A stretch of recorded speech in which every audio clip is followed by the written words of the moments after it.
Bang Niko, bagaimana tanggapannya ini tentang minyak goreng yang langka sekarang ini? Terima kasih Bang, pertanyaannya sangat menarik dan kita di sini mencoba berpikir sehat. Ada sekitar 16 juta hektar kebun kelapa sawit.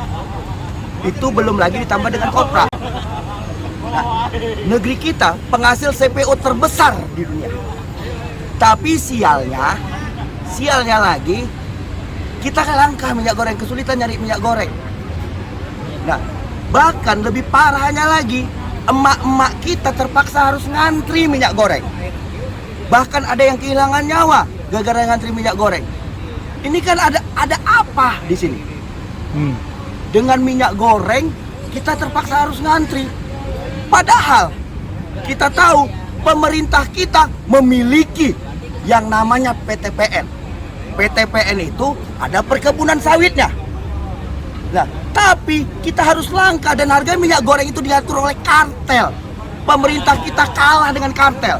Padahal sekitar 1 minggu yang lalu itu di Sumatera Utara sudah ketangkap 1 juta liter ditimbun. Nah, pertanyaannya, apakah ini dilanjutkan dengan proses hukum? Sampai saat ini kita belum melihat siapa tersangkanya. Sampai saat ini juga kita tidak melihat perusahaan mana yang terlibat dan diberhentikan, diperiksa. Ini kan ada keanehan namanya. Ini ada keganjilan namanya. Dan lebih sial lagi kita punya menteri yang gua rasa tololnya nggak ketolong. Malah mengatakan meminta maaf kalah dengan kartel. Hanya cukup kata maaf. Hello menteri, lu pakai otak, kalau nggak mampu jadi menteri mundur. Masa ngurus minyak goreng aja nggak mampu? Lu pada ngurus minyak goreng itu sangat gampang. Tinggal panggil nih mafia-mafianya, pengusaha-pengusahanya, pengusaha yang punya perkebunan sawit skala besar. Panggil dan perintahkan mereka. Kalau nggak bisa tutup minyak goreng, harga jatuh lebih murah, maka hentikan ekspor. Baik itu CPO, baik itu minyak goreng. Penuhi dulu kebutuhan nasional, baru bicara ekspor. Kan masa nggak kita, logika kita rusak dibikin. Malaysia sana mampu menciptakan harga minyak goreng sekitar 8 ribuan per 1 kilo. Tapi pemerintahan kita malah menciptakan di atas 20 ribu. Lucunya lagi, waktu minyak goreng ditetapkan harganya 14 ribu, terjadi kelangkaan. Langka di mana-mana nyari minyak goreng payah. Tapi ketika harga eceran tertinggi minyak goreng di atas 20 ribu, muncul nih barang.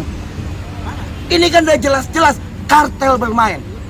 Seharusnya pemerintah menindak ini, bukan mengatakan kepada rakyat Indonesia, maaf kami tidak mampu. Elah kalau cuma minta maaf ngapain kau jadi menteri? Bagus mundur kok, gua gantikan, gua mampu kok. Ngurus minyak goreng nggak bisa aja. Dan gara-gara minyak goreng itu langkah ngantri. Dan sialnya kita punya presiden lebih mengutamakan balap-balap yang nggak jelas. Balap-balap di sana, bahkan di balap-balap itu uang negara dihamburkan triliunan. Kenapa itu tidak digunakan untuk melakukan operasi pasar, menetapkan Bulog sebagai pengendali? Ini kan logika kita benar-benar dibuat sesat, dibuat nggak sehat. Maka dengan tegas saya mendorong Jokowi Maruf Amin segera mundur. Kalau ngurus minyak goreng aja nggak mampu, bagaimana mau mengurus 270 juta rakyat Indonesia? Lebih bagus kalian mundur dari sekarang, biar ahlinya yang memimpin. Terus mana kita tindakannya sekarang ini? Kemenak kan udah nyerah, tapi nggak mau mundur. Kita nanti akan datangi kantor-kantor mereka. Kita akan mobilisasi massa dan aksi bila perlu. Bila perlu, ketika parlemen rakyat diam, maka parlemen jalanan akan bertindak. Bila perlu, kita buat kemah kebangsaan di gedung DPR, MPR, DPD. Itu yang harus kita gorong sebagai rakyat Indonesia. Jangan cuma Jokowi nghabiskan uang negara untuk kemah di hutan, di KN sana. Yang jelas-jelas gak ada gunanya saat ini. Saat ini ada yang digunakan, yang diperlukan rakyat itu stabilitas harga. Turunkan harga-harga kebutuhan pokok. Itu yang dibutuhkan bangsa ini. Bukan kemah-kemahan menghabiskan uang negara, terus balap-balapan yang gak jelas itu. Berpikir cerdas dong. Terus untuk rakyat nih abang, apa yang abang mau himbau? saya menghimbau kepada seluruh rakyat Indonesia. Siapapun kamu, dimanapun kamu, sudah saatnya kembali ke jalan. Segera turun ke jalan. Datang itu gedung-gedung rakyat, datang itu istana negara, datang itu gedung-gedung dewan. Kesanalah kita berbicara untuk mendorong kedaulatan bangsa ini. Hentikan perampokan rakyat atas nama pandemik. Hentikan perampokan rakyat atas nama apapun. Lawan kartel, lawan oligarki. Saatnya rakyat harus berdaulat di tanahnya sendiri. Di balik keberanian Bang Niko sendiri, ada nggak parpol yang mendukung atau mendorong abang untuk mendukung gini? Gua nggak penting mau parpol kek mau apa kek. Gua hari ini yang penting adalah gerakan rakyat. Ketika parpol diam, maka rakyat harus berani bersuara dengan lantang. Tunjukkanlah kita bangsa yang berdaulat. Oke. Wakil rakyat DPR MPR itu mengadakan sidang istimewa. Itu bagaimana? Ada nggak? Kita menuntut wakil rakyat. Ya. Pertanyaannya, itu wakil rakyatnya di DPR MPR atau wakil partai atau wakil oligarki? Yang sampai saat ini saya tidak melihat ada benar-benar partai yang pro pada rakyat.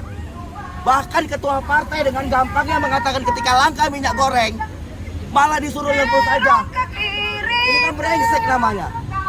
Maka dari itu yang kita desak adalah rakyat harus menunjukkan kedaulatannya. Rakyat harus berani berdiri sendiri di atas kakinya. Sudahilah omong kosong dan percaya kepada parpol politik yang mengatasnamakan rakyat. Ketika rakyat kesusahan, mereka diam. Ini perjuangan kita bersama. Ya.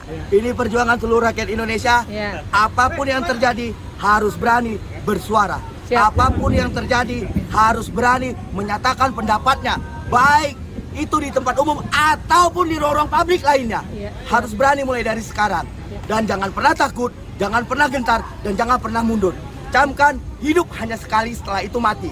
Namun sebelum kematian tiba, maka bersuaralah demi tegaknya keadilan dan kemakmuran seluruh rakyat di negeri ini. Sekian dan terima kasih.